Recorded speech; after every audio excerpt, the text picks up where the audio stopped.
Bismillahirrahmanirrahim. Assalamualaikum warahmatullahi wabarakatuh. Halo anak-anakku sekalian, khususnya kelas 5B. Alhamdulillah, puji syukur kehadirat Allah Subhanahu wa taala. Alhamdulillah, hari ini kembali kita akan melakukan pembelajaran daring atau di luar jaringan. Dalam hal ini Bapak akan menyampaikan materi tematik tema 2, subtema 2 dengan materi properti tari.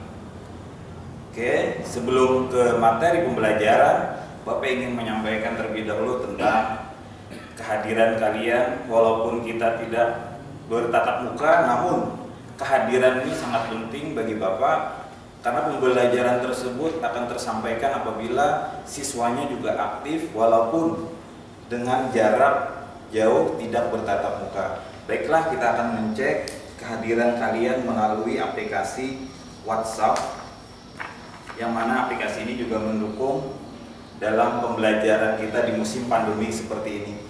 Nah, di sini masih ada 22 orang yang baru absen. Nah, jadi sambil menunggu teman-teman kalian yang 4 orang, silahkan kalian menyiapkan peralatan belajarnya seperti buku paket, LKS, dan tidak terlepas dengan handphone yang sangat mendukung pembelajaran kita pada saat sekarang ini. Selanjutnya, pada pertemuan kali ini juga Bapak tidak bosan-bosannya mengingatkan kembali tentang kesehatan kalian di tengah pandemi seperti sekarang ini.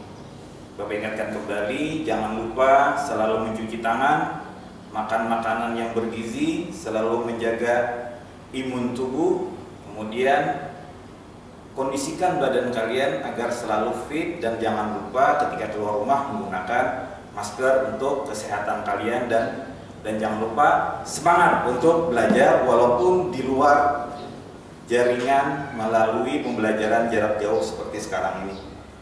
Baiklah, kembali kepada materi pembelajaran kita hari ini.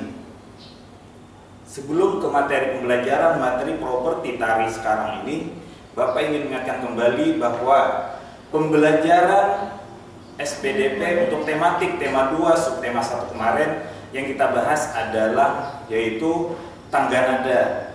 Tangga nada itu ada dibagi beberapa bagian, namun Bapak tidak menyebutkan lebih detail pada saat pertemuan hari ini. Namun terkait masalah nada dalam tari juga terkait juga dengan musik, karena tari itu akan lebih menarik apabila diiringi dengan musik yang cukup enak didengar sesuai dengan gerakan tari yang akan ditarikan.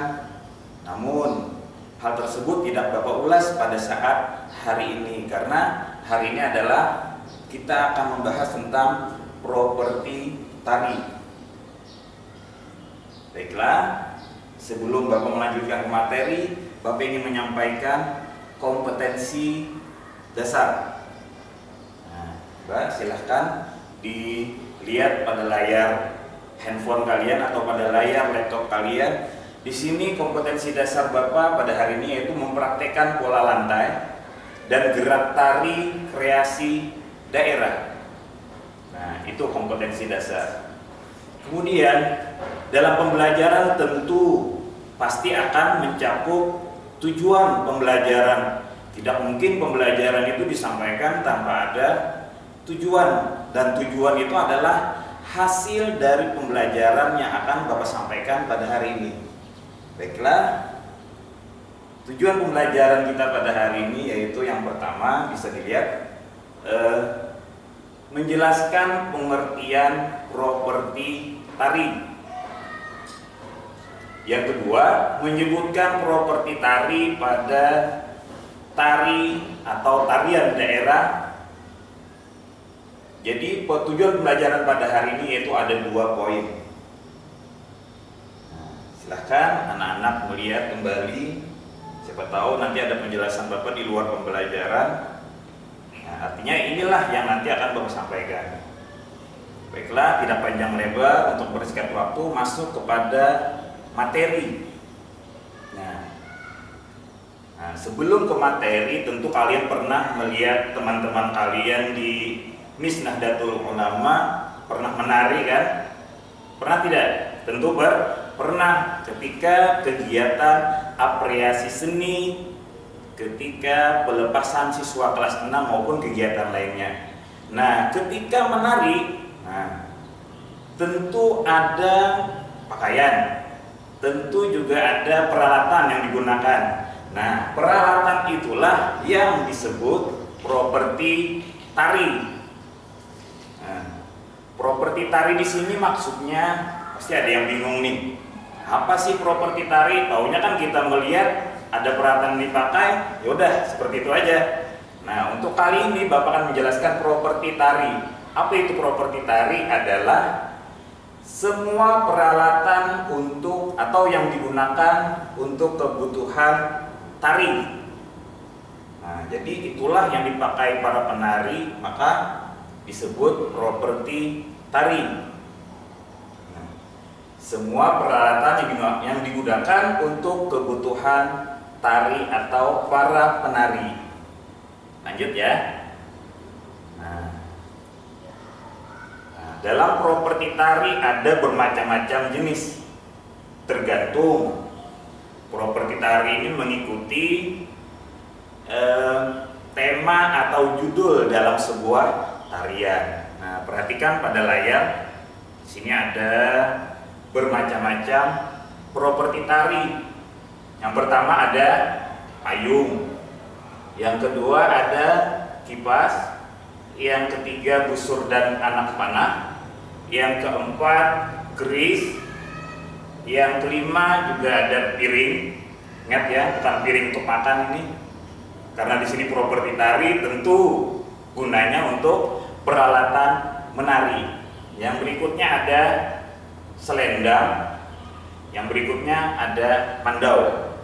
Nah, properti tari tersebut tidak terikat pada yang Bapak sebutkan ini saja, namun terkait masalah tema tari yang akan dipentaskan di panggung. Misalnya tari payung, ya tentu properti yang digunakan adalah payung. Nah, kemudian lagi untuk khas Kalimantan Tengah, tari mandau. Nah, tentu peralatan yang digunakan adalah senjata khas Kalimantan Tengah, yaitu apa?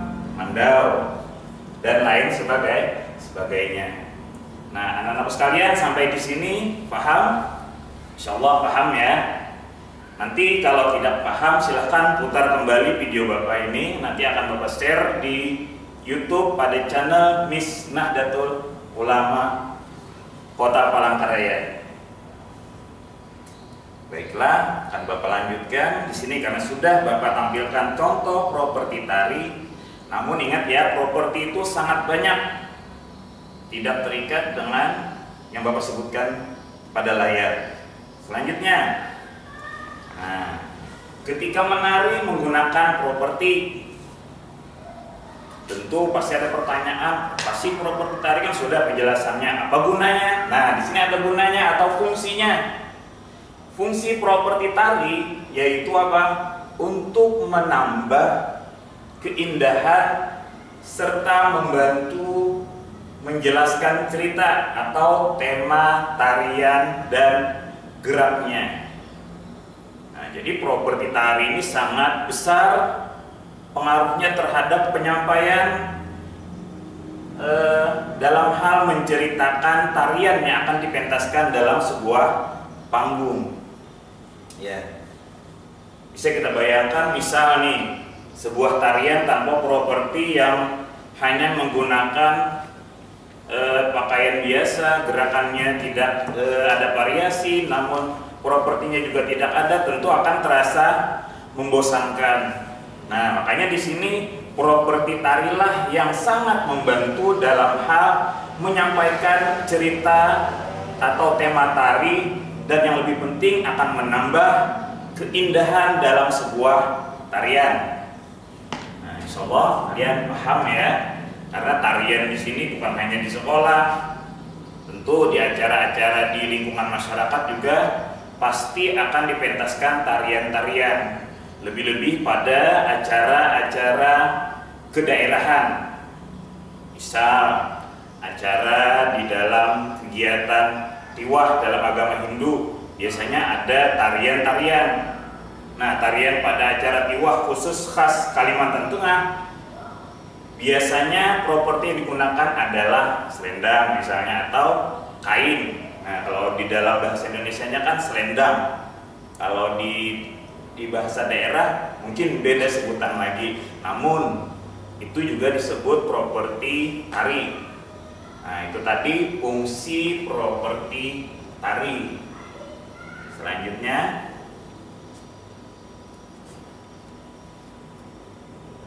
nah, di sini Bapak ingin mengenalkan kepada kalian beberapa tarian, khususnya tarian Nusantara yang ada di Indonesia yang menggunakan properti. Pertama, tari legong. Tari legong di sini asal daerahnya dari Bali. Propertinya yang digunakan adalah kipas. Nah, tadi kan sudah saya sebutkan kipas ya. Kemudian tarian yang kedua, tari baksa kembang. Nah, ini provinsi tetangga kita, yaitu Kalimantan Selatan. Properti yang digunakan adalah rangkaian bunga. Nah, itu kan rangkaian bunga juga bisa dijadikan properti. Nah, kemudian tari payung. Nah, dari judulnya saja sudah jelas tari payung. Tentu properti yang digunakan adalah payung. Nah, ini berasal dari Sumatera Barat. Yang berikutnya tari kuda lumping. Tari kuda lumping ini berasal dari Jawa Tengah. Nah, properti yang digunakan adalah kuda lumping yang biasa dibuat dari anyaman bambu yang dibentuk seperti menyerupai kuda. Nah, itu adalah properti tari kuda lumping. Selanjutnya, tari topeng Cirebon. Nah, ini berasal dari Cirebon atau Provinsi Jawa Barat. Tentu propertinya adalah topeng. Yang berikutnya adalah ini tarian yang biasanya menakutkan bagi pengunjung. Biasanya ditarikan oleh orang yang agak kuat karena propertinya lumayan berat, yaitu tari reog. Tari reog berasal dari Jawa Timur. Nah, properti yang digunakan adalah topeng reog. Topengnya besar, lebih besar biasanya dari postur tubuh si penarinya. Kemudian tari pendet. Nah, tari pendet ini berasal dari Bali. Propertinya yaitu bokor. Apa itu bokor? Mangkuk perak berisi bunga. Terakhir, tari bondan asal daerah Jawa Tengah. Properti yang digunakan yaitu payung, boneka, dan kendi. Nah, inilah yang bisa Bapak sebutkan mewakili tari-tarian yang ada di negara kita, yaitu Indonesia tercinta, NKRI. Alhamdulillah, negara kita ini cukup kaya akan tarian-tarian yang banyak. Tiap daerah pasti ada tarian, tentu properti yang digunakan juga berbeda-beda. Itulah kekayaan negeri kita Indonesia. Baiklah, sampai di sini anak-anak paham? Insya Allah paham ya. Nah, untuk mengakhiri pembelajaran ini tentu Bapak ingin menyimpulkan beberapa poin. Yang pertama yaitu pengertian properti tari. Tentu kalian mungkin yang baru mendengar pasti bingung, namun ketika sudah mendengar penjelasan ini mungkin akan menambah pengetahuan kalian. Properti tari adalah alat yang digunakan ketika menari. Itu untuk lebih singkatnya, nanti untuk lebih detailnya silahkan kalian buka kembali buku yang mendukung pembelajaran kita, yaitu buku paket dan LKS. Kemudian juga properti tari itu juga banyak, tidak hanya beberapa, namun menyesuaikan tema atau judul tarian yang akan disampaikan. Nah, untuk jenis tarian kalian bisa mencarinya pada sumber-sumber yang lain. Tidak mungkin Bapak menyebut sebutkan satu persatu karena negara kita ini kaya akan seni budaya, tentu tariannya pun juga banyak. Untuk terakhir, penugasan hari ini Bapak tidak biasa seperti pembelajaran yang telah lewat, yaitu melalui Google Form. Nah, nanti silakan kalian setelah menyimak video yang barusan Bapak jelaskan tadi, silakan nanti membuka Google Form dengan mengklik pada link di bawah ini, https://garingnya 2 kali forms.gli-h6tx9u8qjdbwc8 atau pada link yang sudah Bapak kirimkan di share di grup kelas 5B. Untuk materi yang kurang jelas, Bapak harapkan kalian aktif dalam hal bertanya. Jangan sampai ketika materi tidak paham lewat begitu saja, lalu pembelajarannya tidak rampung atau tidak selesai. Demikian pembelajaran kita pada hari ini. Bapak harapkan kalian tetap menjaga kesehatan, makan teratur, kemudian tugas yang sudah diberikan oleh Dewan Guru segera kalian selesaikan, yang belum juga diselesaikan, dan jangan lupa aktif terus memantau kegiatan pembelajaran pada grup kelasnya masing-masing, dan jangan lupa jaga kesehatan untuk terhindar dari virus COVID-19, dan jangan lupa semangat untuk belajar, dan Miss NU hebat, Miss NU bermartabat. Wallahul muwaffiq ila aqwamit thoriq. Assalamualaikum warahmatullahi wabarakatuh. Waalaikumsalam.